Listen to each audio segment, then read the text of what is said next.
Good evening, everybody. My name is Paul Harrison. I'm the Director of the MBA program here at the Deakin Business School. I do want to start by acknowledging and thanking the Wurundjeri elders past and present for their ongoing care and stewardship of this beautiful land where we're gathered tonight.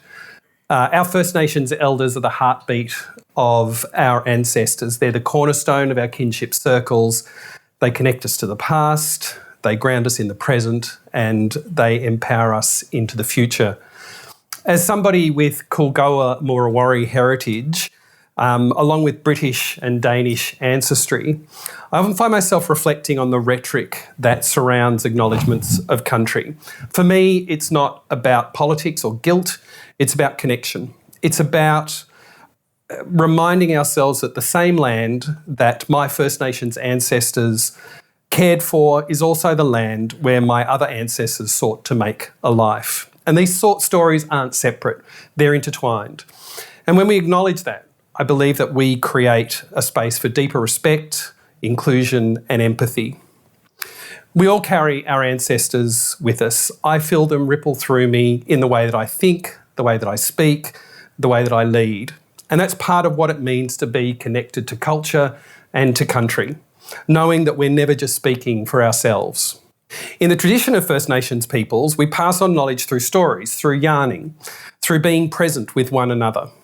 And that spirit is also what I aim to try to do with the big things, to listen deeply, to share generously, and to understand that each of us carries stories that really matter. And just kind of speaking of stories that matter, I'll just take a quick aside to celebrate something we can all be proud of. Our Deakin MBA was recently ranked second in Australia, 18th in the world, and placed in the Tier 1 category globally by CEO magazine. That recognition is a reflection of the values that underpin our MBA and the collaboration between our team, who some of you are here tonight, our support staff, and our students and our alumni.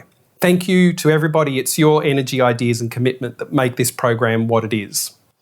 But beyond rankings and recognition, what truly matters, I think, is how we lead in our workplaces, our communities and in our lives. Increasingly, we're seeing that probably the most impactful leadership doesn't come from authority or perfection, but from values and authenticity. So, tonight we're here to talk about vulnerable leadership. What is vulnerable leadership? Well, we'll see how we go after an hour or so, but I'd like to introduce you to the panel. Now, we did discuss this beforehand, and we thought that the best way to do this, rather than me reading through a bio, is to ask each of our members to introduce themselves. And so I'll go to you first, Brian. You got me by surprise. I'm trying to summarise it in 3 or 4 sentences. I've been a CEO at an AFL club for 36 years. I was a CEO at the age of 32. Relatively successful, been through all sorts of experiences as a CEO. I did a master's degree at the University of Western Australia. I'm a believer in continuous education. I actually did a Harvard course, a live-in 3-month course at the Advanced Management Program about 10 years ago, which I really enjoyed. And I've been chair of Bowen Health. I was chair of Bowen Health for 8 years, so I try and do a bit of community work as well. Does that make some sense? Yeah, that's fantastic. Good, Thanks, Brian. Fiona. Thanks, Paul. My name is Fiona Guthrie. My early career was in banking, and I had babies for a few years, did an MBA. And for the last 20 or so years, my career has been in the community sector. I was the CEO of a peak body for a group of people that help others who are experiencing financial hardship. I now lead a small debt relief charity, so still in the same space. And when I was reflecting on what that means for my leadership, relatively small groups of people, but it's been more a role of trying to influence others. So in financial counselling, which was the world that I was in, helping people in financial hardship, there's 1,200 financial counsellors, lots of managers. You can't tell them what to do, but you want to steer them a certain way, and that was my job. Amazing. Thanks, Fiona. And Evan. Thanks, Paul, and congrats on the Deakin thing. And I think this is the third or fourth time I've heard your acknowledgement of country, but every time it's different, and I love listening to it. Oh, thank you. So Evan Unum. So my background is in healthcare. I'm a gastroenterologist by training, but I've been in clinical leadership roles, mainly at Eastern Health, actually, which is a large health service due east of where we are at the moment.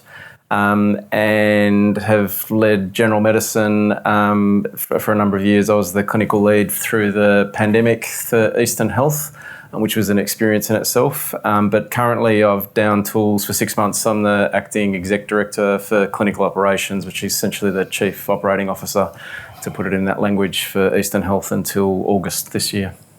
So it was a conversation that you and I had that got us onto this topic, vulnerable leadership, because you actually said it. We were talking about it we were putting together a series of kind of vox pops for the MBA program, and I think I mentioned something like getting your head around complexity and being able to admit you've made mistakes, and you said, vulnerable leadership. And I'm just interested in your perspective, Evan, of what vulnerable leadership means to you. Yeah, I've thought a lot about that, particularly because of a large audience. But I think so in healthcare, like we're dealing with a very vulnerable population all the time, and some of that vulnerability comes from the demographic, their health literacy, but some of that vulnerability comes from even the most health literate consumer or patient who comes before you who is in a time of crisis and needs help. And I think for us as leaders, that vulnerability is walking in those shoes as much as you can to be able to understand that perspective. But also sort of particularly in the role that I'm doing at the moment, you're rarely the smartest person in the room. And understanding that you're rarely the smartest person in the room is actually pretty important for how you do your job, because in letting go of needing to be the expert, and I've definitely been in roles where I've needed to be the expert in certain things, and letting go of that is a really important step in that vulnerability, I think. I think I've heard a lot of doctors say to me that they're rarely the expert in the room, and so I wonder who is the expert in the room when you're in the hospital. Depends on the context. Yes, true. But I see the role as a doctor for that doctor-patient thing as being you're the leader of that conversation, but right. Rarely do you have all the answers. And if you think you have all the answers, you're probably kidding yourselves, and that can be dangerous. Fiona, when I was speaking to Katrina Lowe, who's the Deputy Chair of the ACCC, and I said, who would you consider as a vulnerable leader? And she said, you've just got to talk to Fiona. Oh, that's interesting. Yeah, and which is lovely. How would you kind of, in your context, what would you consider as vulnerable leadership? I'm not sure, Paul. Yeah, good. Yeah, because it seems to me it's a bit of a paradox, because I feel that in being a leader, you also have to be clear about where you're going. And sometimes you've got to stand your ground and be quite tough. But at the same time, the paradox is that you don't do that by yourself. You're informed by the people you work with and by your stakeholders. And you do make mistakes, and you've got to own up to them. So if vulnerability in leadership is being authentic, I can tick that off.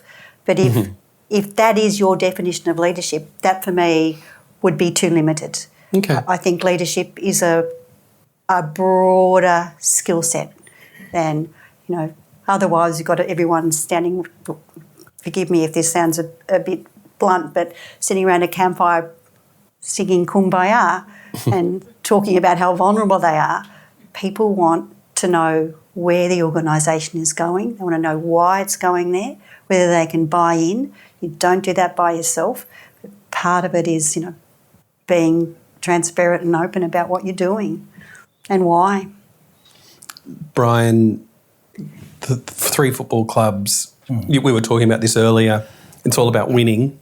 How can you be a vulnerable leader when the whole focus is always about winning? Well, first of all, you make it not just about winning. Right. That's really important. It's just not on field.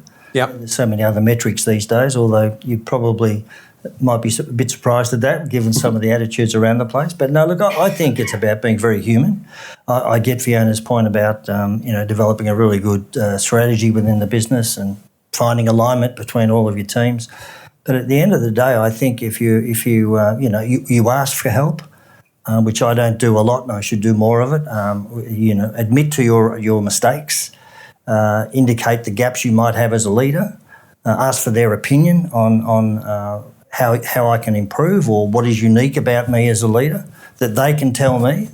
I think those things do give off the impression that you are vulnerable. And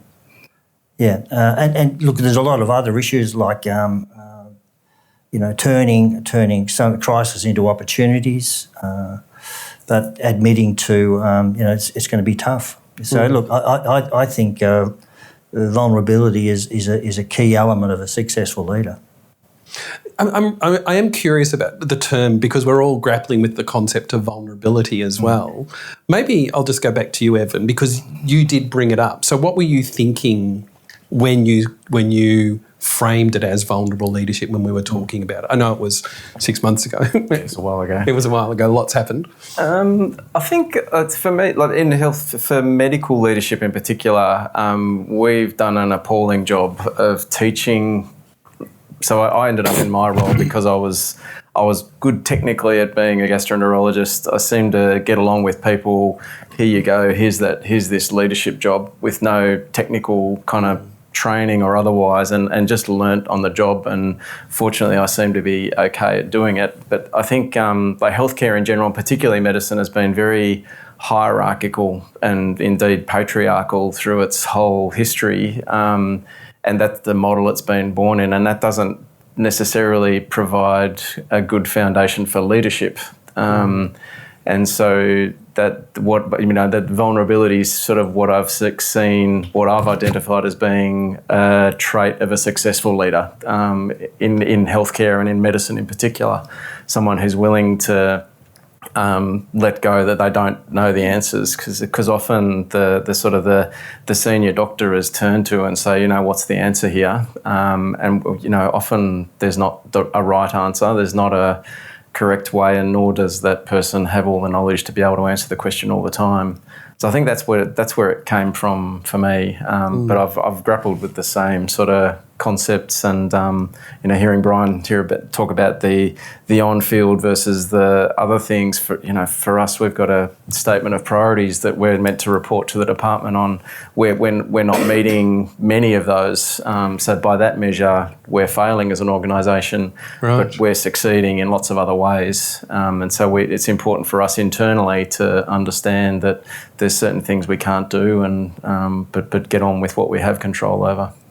Can you think, or maybe you, Fiona, can you think a time when uncertainty or doubt shaped the way that your leadership that actually led to building trust within your team?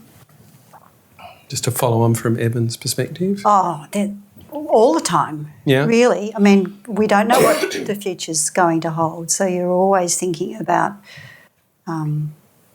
what's next and how you might build trust in people. And I do think what I've done in the small team that I'm leading now is probably something that hasn't happened to them before, which is be very open about the uncertainty facing us as an organisation. Because when I came in, and it's still an issue for us, our financial viability is like this. And people knew that, but it was unspoken.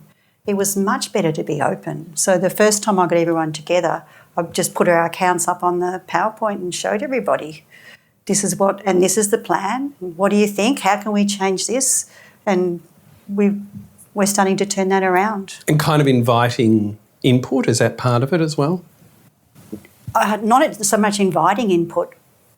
It's critical. Yeah. These are the people who do the job. If they're not on board with what we're trying to do, if they're not coming up with the solutions, we won't succeed. It's as simple as that. Yeah. Brian, any thoughts about when kind of the idea of uncertainty or doubt shaped the way? Well, it won't be a surprise, but the COVID experience. Yeah. I mean, we had no crowds. If you remember, the AFL said no crowds, but we'll put it on television. And so, and our sponsors were questioning the value of that. And so we had to make some pretty big decisions early in the piece. We couldn't wait till the whole thing fell over if it did fall over. So we let go of 30 staff and 20% decrease in salaries for everyone. But we promised that we would try and find those staff, the 30 staff, a job elsewhere. And we did. We found about 25. A handful we didn't, and we were very happy with that. At the same time, we decreased the wage by 20%. We promised we'd get it back when we could, and we did within about 18 months. People went back to their wages. But I always remember that what they really enjoyed also, the staff that were left, were we put on 3 psychs to care for them, and we also had food trolleys going out to their houses. And so we did little things like that, and that over time, we gained a lot of trust and a love from our people for doing that. It's so interesting too. I remember somebody saying you're making it up as you go along, as if it was a bad thing, but actually we were all making it up as we went along. I remember it was like having one foot on the brake and one foot on the accelerator. You know, what are we doing? No, we can't do that. And all the options you had for the big decisions, all of them, there wasn't a good option amongst them. So you had to take the best out of the worst.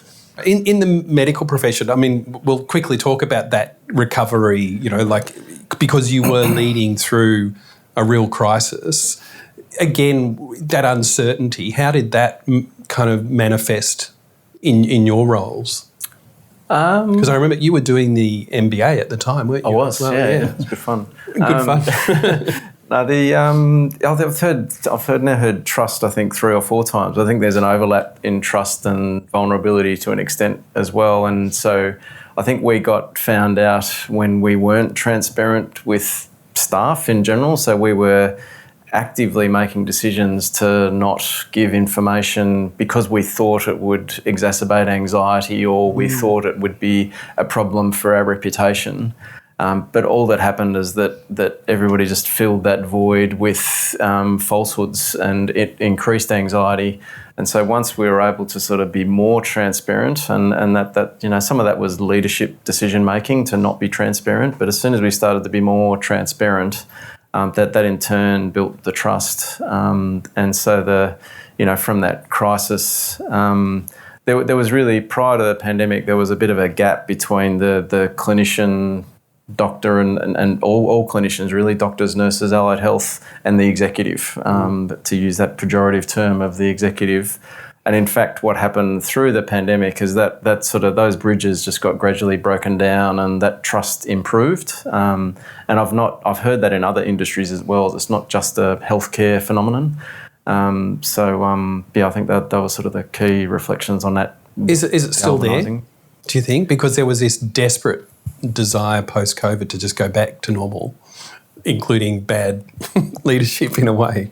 My observation was that it got worse, and as we came out of the pandemic, and my hypothesis at least is that the virtual environment contributed to that. You're sort of on screens in a lot of meetings and that disconnection. But that's actually shifted, I think, at least in our organisation in the last year or so, where we've just got back to normal business, face-to-face meetings.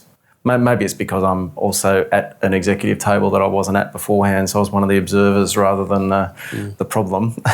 Maybe now I'm part of the problem, I don't know. A bit of both. But, So, it's interesting how the dynamics have changed. And some of that's about leadership as well. You know, a CEO who's been through a tough time through the pandemic, who's learned some lessons, and a board who's had a similar journey, I think. Yeah. What I noticed because we work a lot with financial services providers and really big organisations, is how slow they are to make decisions. No one can make a decision in big organisations. It drives me nuts. COVID hit, and all of a sudden things which had been too hard for 2 or 3 years got made, and we've now gone back to... We have? Yeah, unfortunately, in my experience. Yeah.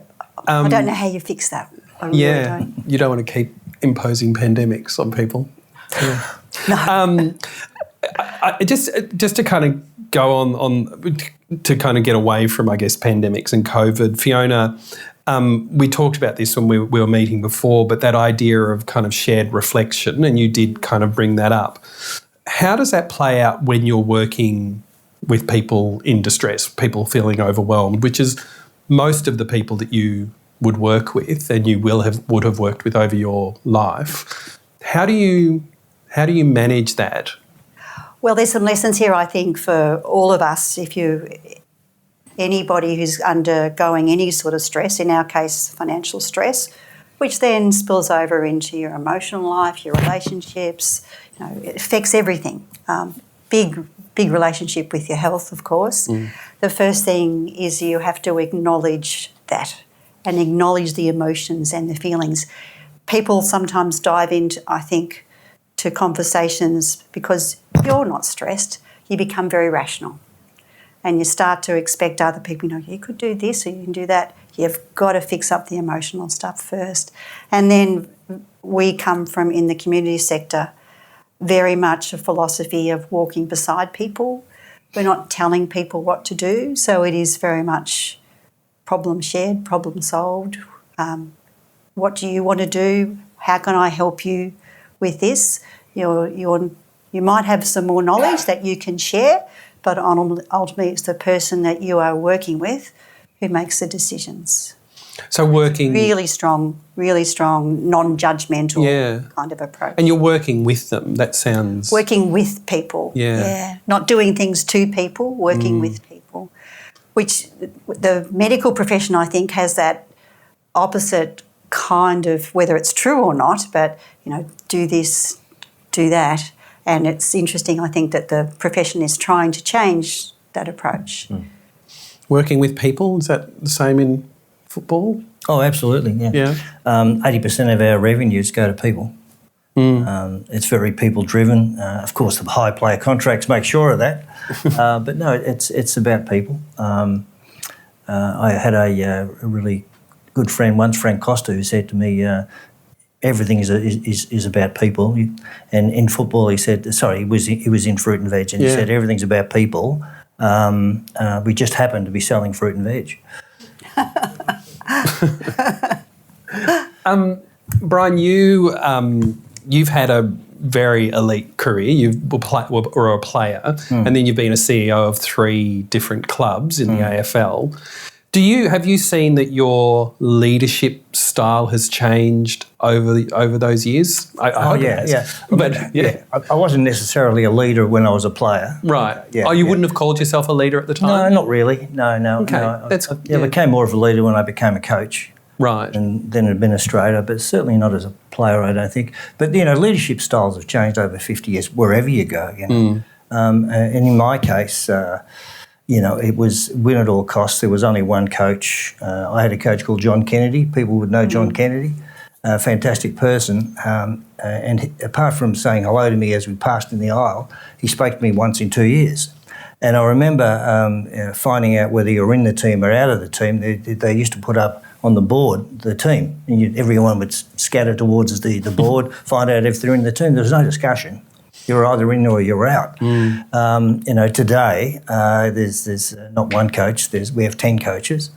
They all have teams, small teams. So it's very much about getting the best out of teams. And so that's what we do with our leaders now. We try and ensure they get the best out of course, individuals, but teams. Whether that's a department team or our football team, but our defence team or our midfielder team with its own coach. So it's very much about teams, team development, team decisions. And if you haven't got that value of unification or being a part of it, enjoying being part of a team, it's very hard to be successful. Albeit there's the odd talented one who gets away with it. There have been clubs who, even in the administration, were very much like that, which was, a power unto their own. Yes. When was the shift, or what was it that kind of moved that shift? I think the establishment of an independent AFL commission was probably the biggest landmark in AFL evolution over the last 50 years. And basically, no longer do clubs get a vote. The future of the game is in the hands of the AFL Commission, who are very independent. No one is tied to a club. There's no conflicts of interest in there. Well, I hope. And they see the game independently, Right. which is excellent. Yeah. Otherwise, clubs would be voting for how much their dividend is going to be the following year and put the whole place into bankruptcy. So we needed an independent group of people to manage the clubs. In fact, the only powers we have now as a club is the entry and exit of other clubs and the entry and exit of commissioners. They're the only two influences or powers we have. Everything else, the fixtures, the dividends, the rules and regulations, that's all set by the AFL. Right. Very centralised body.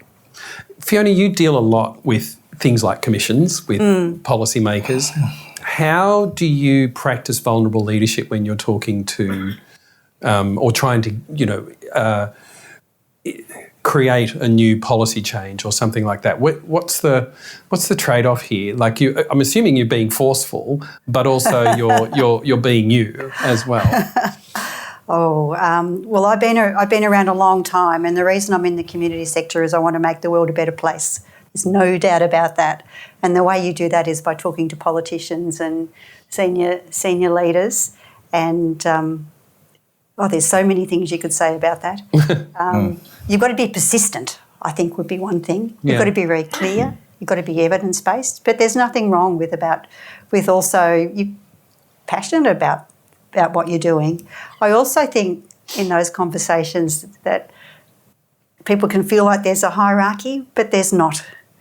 We bring to the table as a small community group or a large community group certain knowledge that people in Treasury, for example, don't have, or a politician doesn't have.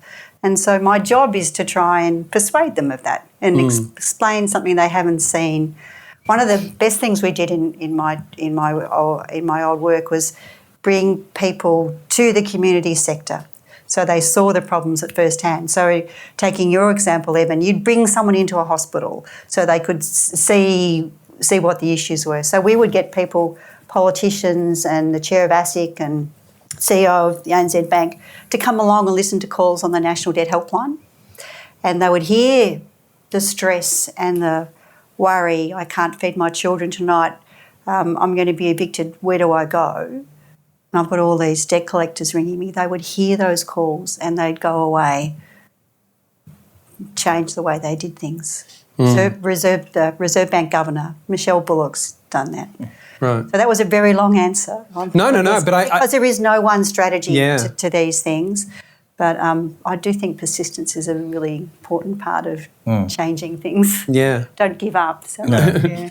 No, don't give up. Yeah.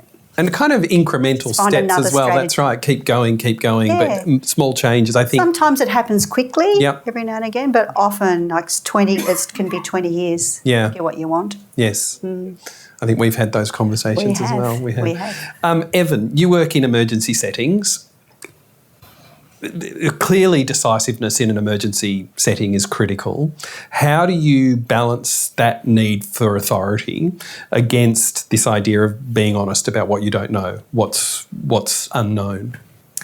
Yeah, I think I was listening to Fiona's first answer about the vulnerability question and that paradox where you're sort of trying to be vulnerable, but you've also got to be the decision maker as well. But and I thought, so I think I sort of see healthcare and a lot of these jobs as being a team sport. Now, I played a lot of sport growing up, not footy, but that need to. So sometimes in a healthcare setting, you're needing to form a high performing team. Sometimes it's with time, you sort of build relationships with, for me as a gastroenterologist, with the anaesthetist that I usually work with, the nursing staff, the person who's passing you equipment and those sorts of things. Sometimes and so you can build that relationship over time, but sometimes I think the skill is building that relationship really quickly with a team that you haven't met before.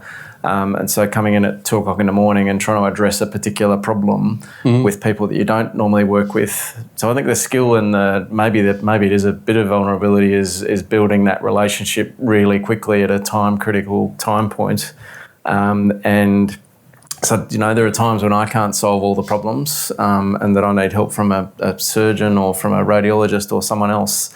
But making sure that that's as much as we can, a collaborative decision, being really clear about everybody's roles and responsibilities at the beginning of that particular moment. But I think you can translate that scenario through to a business decision or a relationship with a person. For me, at the Department of Health that I haven't met before, where I've got to build that rapport pretty quickly to be able to influence effectively, hopefully for a positive outcome. It's the similar sorts of things, and I think that from having just done the MBA and learning a lot about high performing teams, I've used a lot of those analogies in healthcare. It's pretty helpful in dealing with the day to day. Can you give us an example of the analogies that you might have used? Oh, so my recent analogy is that I've stepped into a different role. So I've been in the same healthcare organisation at a fairly senior level, and I just stepped into a chief operating officer role. So I'm now part of an executive, and so previously I had my team, but now I've got a new team, and so I've needed to, form new relationships from a different perspective with that team, and support them to be a high-performing team, as well as my own team from a different perspective, being able to support them as well. So, I do use that language with the teams that I work in, and it does seem to resonate. And I think people do like that team analogy, whether you're sporting or not sporting. It does cut through. But it's also a reality, if there's, we've had where I think we've come unstuck a lot as a health services where the executive have not been aligned in their views, and when there's not alignment, the people were very smart. They will pick out that malalignment and take advantage of it. And I've heard it described as being a bloodthirsty battle that results, and that's what happens. So that being able to sort of influence the new team to, we need to be really aligned here. If we're not aligned, it'll come undone. That's sort of, I guess that's the most recent anecdote I can think of. I think, this is to everybody, but I think that complexity that you're talking about, on one hand, you want to be your authentic self, but on the other hand, you're performing a role when you are interacting with teams, with politicians, with stakeholders. Can you talk a little bit about how you can continue to be authentic if you're also performing different roles? I think leaders sometimes have to act out the role, particularly around ceremonies and recognition and a few things like that. Does that make some sense? Yeah, it does. It's not all 100%. We've got to meet the KPIs.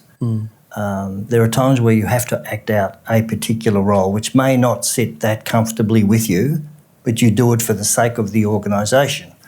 You go to Canberra, you meet 50 politicians to try and get 5 million or 50 million for the stadium. You may not like to do those meetings, but hey, in the interest of the organisation, you've got to do it. Yeah. I think sometimes you have to absorb the pain. We do. Yeah. That's your job sometimes. Would you say, and I'm just speaking from my own personal perspective, but would you say that there are introverts in leadership roles? And how do you overcome that? Again, whatever introvert means, but this inability to, or this uncomfortableness with that schmoozing kind of thing. I think that's a big part of leadership. That's right. The worst thing is having a leader who's an extrovert. Yeah, right. To be honest with you. Go for it, tell us. My goodness, Jim Collins wrote about this. Not that I'm a big fan of Jim Collins, but he didn't have to have charisma.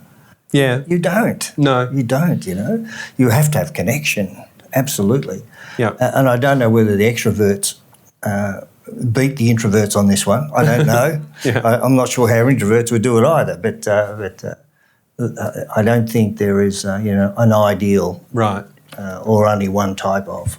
I think, what you're saying too, Fiona, is that your values drive your decision, the way you lead. So in the end, in a way, your values are your performance, regardless of who you have to perform with. Just say I'm an extrovert. Well, there you go. That's just the way I am. Yeah, great. But I know lots of people who are not, and they're terrific leaders. So I don't think that's the defining characteristic. No, and I think you learn to adapt your personality. I have to pull my extroversion back sometimes. It's probably a good thing. Well, I've never thought of you as an extrovert. Oh, really? No. So you've never had me at a party, Paul. No, true. Very true. Just after conference drinks or something like that. You work in we talk about this a lot, but you work in really high stakes settings, and we've talked about this before. Is that the stakes are incredibly high for you, and they're incredibly high for all of your kind of roles. But so when your decisions have profound consequences, how do you kind of stay grounded when that pressure is relentless? Yeah, I think most of it's about. There have definitely been times where I've personalised decisions and personalised that I'm the only person that can make this decision. And the more I've let go of that over the past 10 years, the better I've been from a well-being perspective. And so if your well-being's being looked after, then I try and provide a very calm and predictable environment.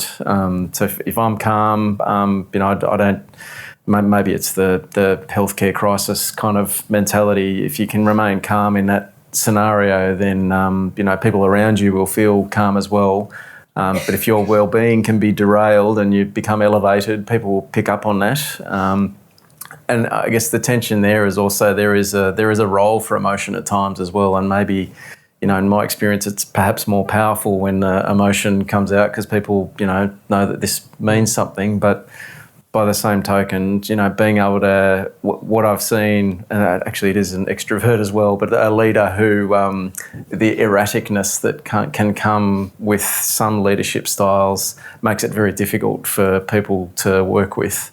Some of that's come naturally, but some of that's been deliberate to sort of, despite the chaos that's going on. And, the pandemic was a good example, but we've just had a, similar to the financial viability, we've got 10% of our budget that we've needed to find in the past 6 months or so. And for a $1.6 billion organisation, that's a big deal. Yeah. So there's that's a crisis, but we remained pretty calm and stepped through that. So I think my own well-being and looking after it's important, but also being calm and measured and process-driven to an extent. How do you all manage your own well-being? Like, do you stop and say, this is just beyond me right now? Is that something you feel comfortable saying? Oh, yeah, no, sometimes you need more time, Yeah. It's very important to be honest about where you are with a particular issue, particularly if it's got a lot of ambiguity in it, lots of layers in it. Sometimes you can't make a decision like that. Sometimes you just got to think about it for a day or two or a week, and maybe you need to delegate it. And that's okay too, as long as you come up with the right decision. I think from a governance point of view, we have to get in a footy club, we have to get about at least 9 out of the 10 really important decisions right. In health, it's 10 out of 10. They can't afford to make a decision. That's where the pressure is. Yeah, that's right. Yeah. I think that your point about calmness is a really important one. It's so easy to say and so hard to do. I think you may be a naturally calm person, Evan. Would that be right? Soothing. He is. And I've known you I for think 5 so. years now. I was just saying, in terms of well-being, I'm a bad person to ask because I work really long hours, and my problem is that it never feels like work to me. I really like what I do.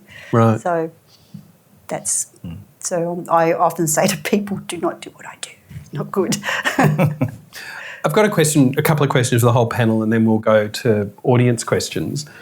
What would a culture in an organisation look like in your sector, or even more broadly, where vulnerability was not seen as a liability but as a leadership strength? Well, I would say in the community sector, that's really the leadership style generally, that people are expected to be authentic and to listen and have a sense of purpose. So that's not a hard one. No. But it's not what you see in, there's a lot of command and control you're seeing in America at the moment. Yeah, and it Very does seem different to be leadership. something that is also is appealing to people. Yeah, some people. When I was posing this theme, I was just thinking, if you looked at a nation of 330 million people right now, that's what a lot of people have voted for, is very much a command and control. Yeah. Yeah. Have any other thoughts on? Oh, I think you would get a better culture. Full stop. That's the short answer. I think. Better unity, better respect, more humility, for a start. Probably a few other things. And I'm assuming that most of those values are part of what you want as an organisation. Yeah. So. Interestingly, like First Nations models of leadership emphasise collaboration and community. How do you see that or adopting that playing out or missing in your own professional world, this idea? I remember having a conversation with Uncle Mark Rose, an elder, a Gunditjmara elder, and he just said to me, Paul, it's collaboration, not competition. The Western model is competition. A mob model is collaboration. How do you see that playing out in your own world, that collaborative approach? With First Nations people? Well, just in general, in the way that you kind of, because I think that's the thing, is that we can adopt those ideas into even the way that we think. Yeah. No, I'm a believer in collaboration. I actually did a master's degree in participative planning methods in sport and recreation orgs. 1979, and it sort of kept me relevant, to be honest, because I've tried to ask people for their opinions on all matters relating to forward planning. I think other methods of not including people, getting experts in a quarter, it doesn't work that well. You don't get a lot of commitment or ownership, and then you get the traditional leaders who might just add a CPI next year and say that's the new plan. So I think asking people for their opinions. Where should we be going in the future? Where are we now? What's the difference? How do we get there? All of those things are really important. So collaboration is really important. In terms of First Nations, 10% of the players in the AFL are Indigenous. Yep. Which in it, and there's this belief that they're not competitive, but they're more collaborative, and so how can they be competitive in the AFL? I actually see some really competitive Indigenous people. Yes. And so whilst there is a strong focus on their culture around collaboration, which there is, and respect of the elders and so on and so forth, there is a competitive streak in them as well. Okay? For sure. Yeah. Yes. Yeah. The example, so we've actually got an outcome in healthcare now that the department monitors, which is First Nations patients discharging against medical advice. And so we've had to look into that a bit and specifically go in there. But actually the key learning through all of that work was that all of the principles that we've spoken about, so often it's about being able to access a Aboriginal Health Liaison Officer, but it's also just about that conversation with the patient as to, why are you wanting to leave and what's your reasoning, and working through that and in a very collaborative way, but all of that is relevant to every patient that we look after. And so the learnings that we've gained from that, we've just, and for pretty much every outcome that we look at in that First Nations community, there's just so many things that we could learn that are just good things to be doing, and really come at the that collaborative relationship with patients, and that. We talk about consumer-focused healthcare, and that's really what it's about. Yeah. So there's a lot of learnings for us, and we're being forced into a collaboration to an extent as healthcare networks now. With you've heard the media around Bayside Health, which is multiple health services joining together. We're similar. We're joining with Yay and Alexandra. But most of that's been that was forced in some respects, but it's actually been mostly positive. Right. They're leaning on us for support, and we're leaning on them for support, and so there's some good things that can come from that collaboration. Because there's definitely still competition amongst health services for the funding, and like most clubs would be fighting for their own funding, we're fighting for our funding, and always feel like we're underdone compared to another health service. But the collaboration is really strong as well. Can you collaborate too much? Probably, because you can not make decisions. Yeah, right. Yeah, you can have consultation forever.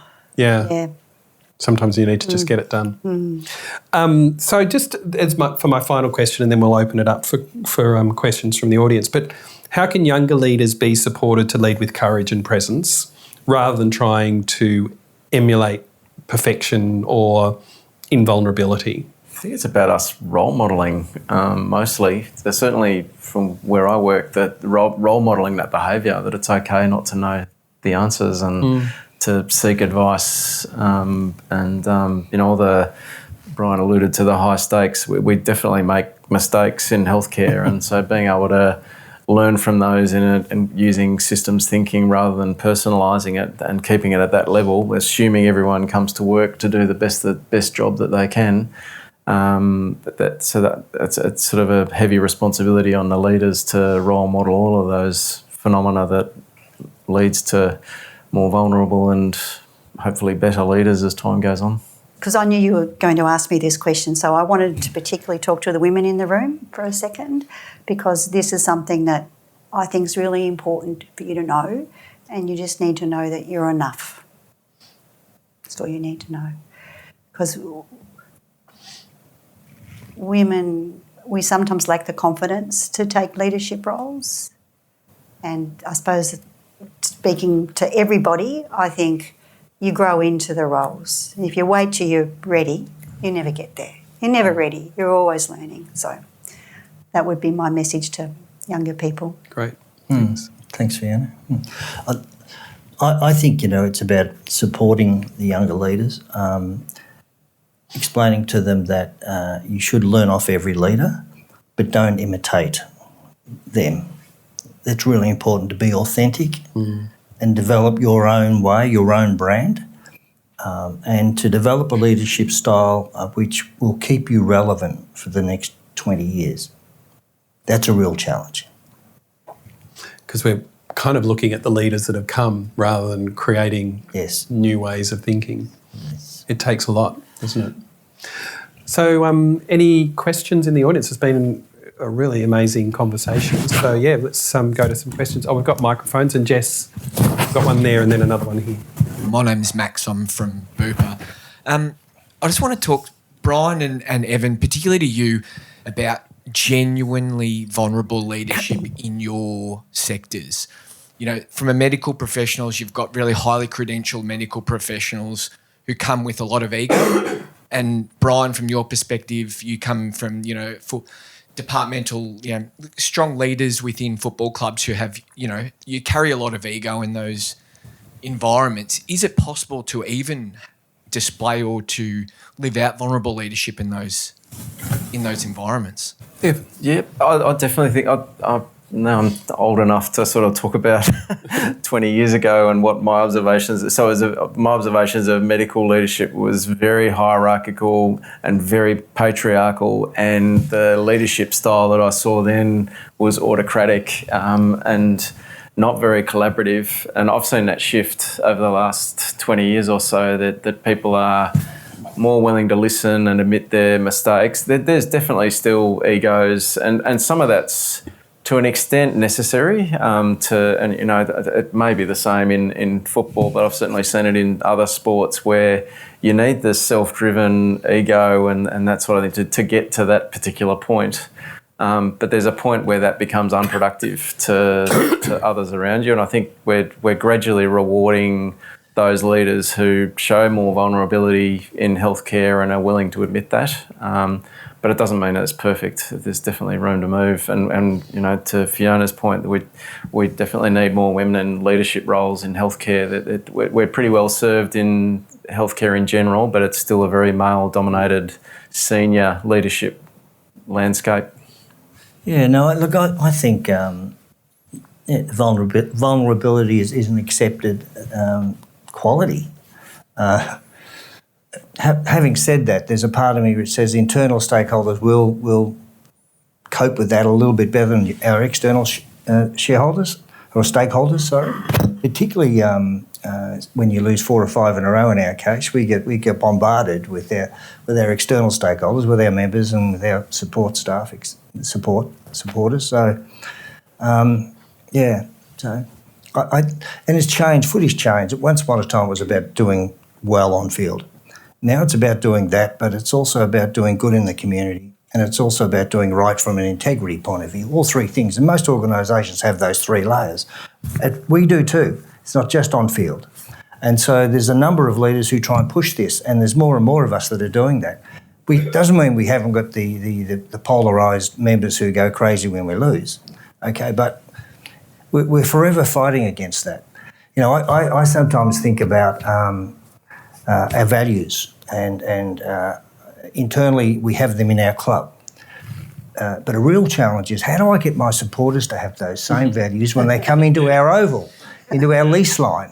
You know, they might have different values at home. That's fine. That's okay. But when they come into our lease line, into our stadium, I don't want them acting like hooligans. Yeah. I don't want them to be, you know, to present some sort of racial vilification.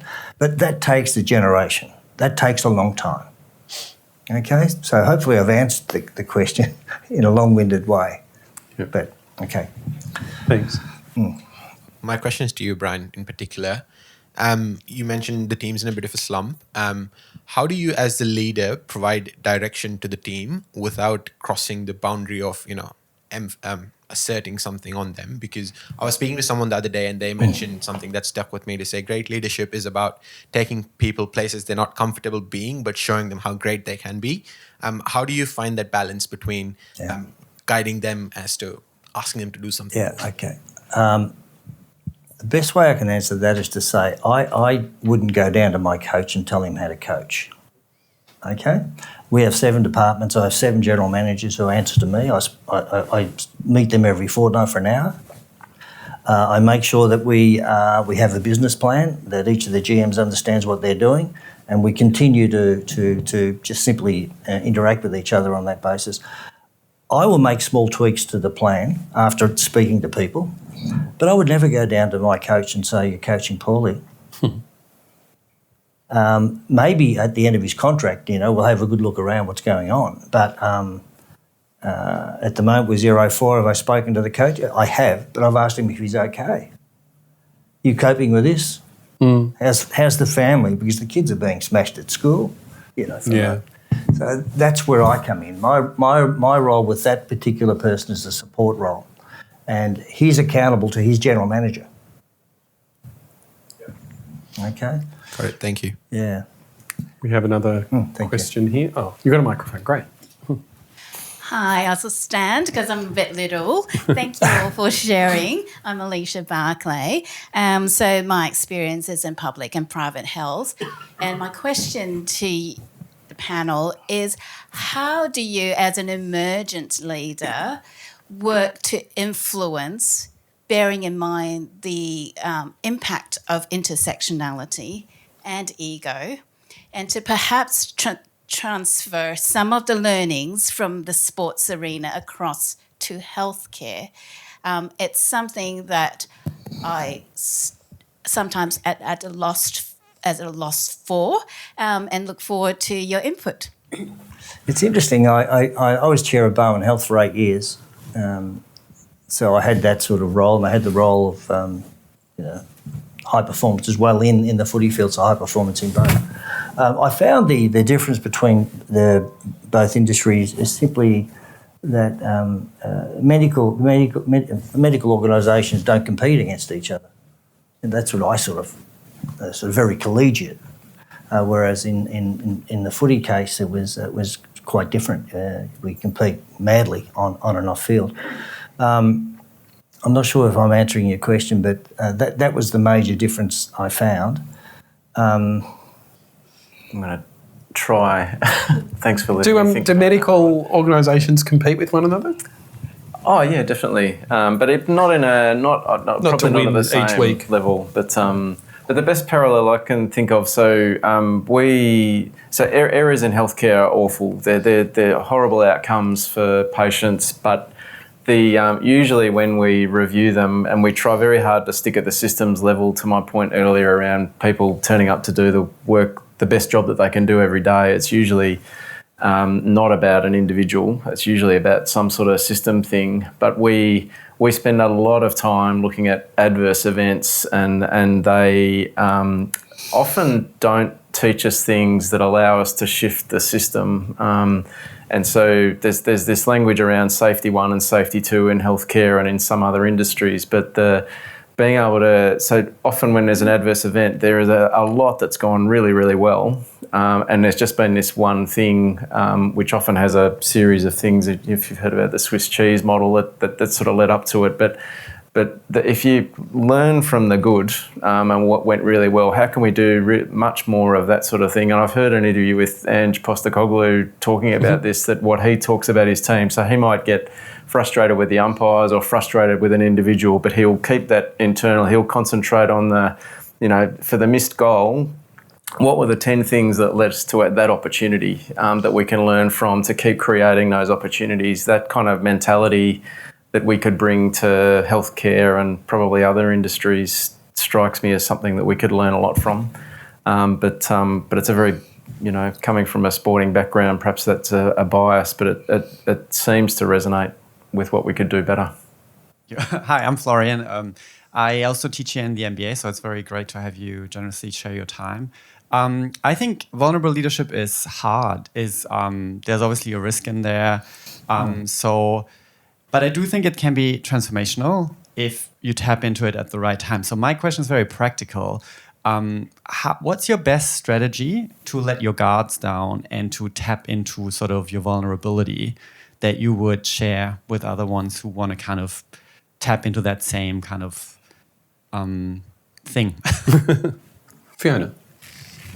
I find that difficult to answer because I don't feel it's something that you sort of tap in and tap out of. But you either hold it as a value or you don't.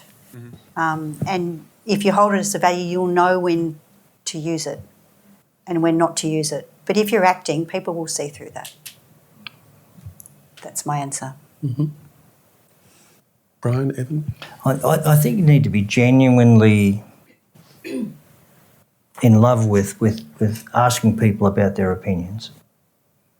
Okay? Not to be artificial, not to be superficial, but genuinely want to know what their opinions are and ask for candid feedback and be authentic about it.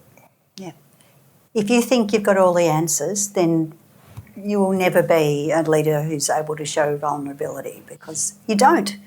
You just never do. You've got to ask other people because you want to be moving to the same place together. You need to draw that out of people and work with them so that you're all on the same path.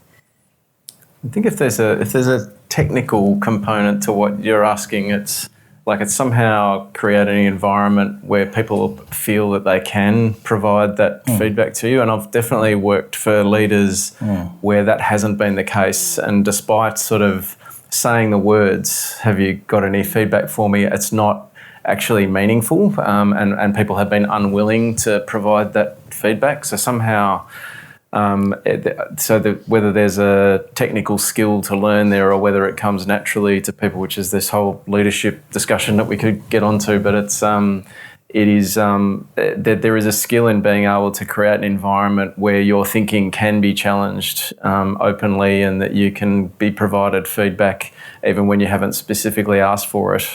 That is important, and whether that's teachable or not. Hopefully it is. I think it is. I think that's a really good point because there's the current jargon is psychological safety, isn't it? And I think it's really harder to do that in a virtual world than it is when you're face-to-face and you can actually try and build that safety into the conversation. Is it reaching out to people as well, like rather than waiting for them to come to you, reaching out to them as well? Is that a part of it?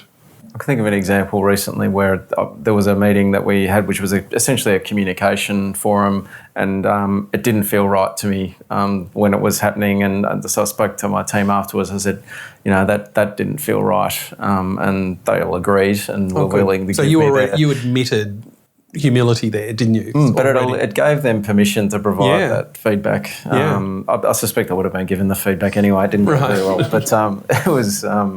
But it's not something that I thought about at the time that I'm going to do vulnerability here. It's just how it happened. You didn't get your hat. I think it's certainly if you make a mistake, you have to own up to it. Yeah. And I made one very early in this new job in the first few weeks, which I've regretted ever since. But at least the team knows I'm sorry. Right. I'm not going to share it with you. One more question. Sure. Hi, my name is Shamila, and I actually work for a not-for-profit social enterprise called SisterWorks. So this question is mainly for Fiona. there's a lot of uncertainty and fluctuation with philanthropy and donations and, just financial realities. So I guess my question is, how do you lead with honesty and vulnerability when financial realities threaten the impact of the organization's mission? And how do you bring your team and supporters with you through that uncertainty? Yeah. So working in the community sector, what you're explaining is what we live with every day, which is whether you've got a job when the funding contract runs out. And there's a lot of people are in that situation. There's a lot of casual workers who understand that. But it's the life of someone working in the community sector, and it's really hard when you've got a mortgage and children. And you've got to, this is just it's not going to sound like rocket science at all, but my experience is you've just got to be very open with people. I personally share all that stuff rather than hide it from people. I think that's a much better strategy. I don't know what your experience has been, whether you've got any tips you can share as well, because part of this is that the conversation. We might have some ideas, but you might have some as well. Yeah. I think so. SisterWorks has been around for 11 years, and we're also a social enterprise. So unlike yourselves, which is a pure not-for-profit. No, we're a social enterprise. Oh, so right. Yeah. So I think, look, we over time have managed to put together a fund, an emergency fund, obviously. We're very lean, and we try to make sure costs are variable to what the revenue is. But look, I don't think there's a silver bullet here. It's on a month-to-month basis sometimes. We try to plan it on a yearly basis. We're trying to expand our revenue stream. So the social enterprise side is actually starting to operate like a full for-profit business to some extent, in the sense that we tap into industries that we've never gone into. Especially from a social procurement standpoint of view and an ESG standpoint of view. So it's just constantly having to innovate, expand our solutions, and make sure that we're lean. Yeah. As lean as possible. And they're good things in a way, because they do make you innovate and be creative and change. And so there's a positive side to the uncertainty as well. So Great answer. I think we'll finish it there. I think what I've taken from this is kind of a consistency, which is that we're all dealing in complex environments. We're all grappling with a lot of unknowns, but I think what I've taken in a way is that idea of humility and authenticity and curiosity, I think, is another one, being open to different ways of thinking. So on behalf of Deakin and the MBA, thank you, Brian, thank you, Fiona, thank you, Evan, for joining in on the conversation. And we will continue it outside with nibblies and drinks. So if you could put your hands together for our panel. Thank you.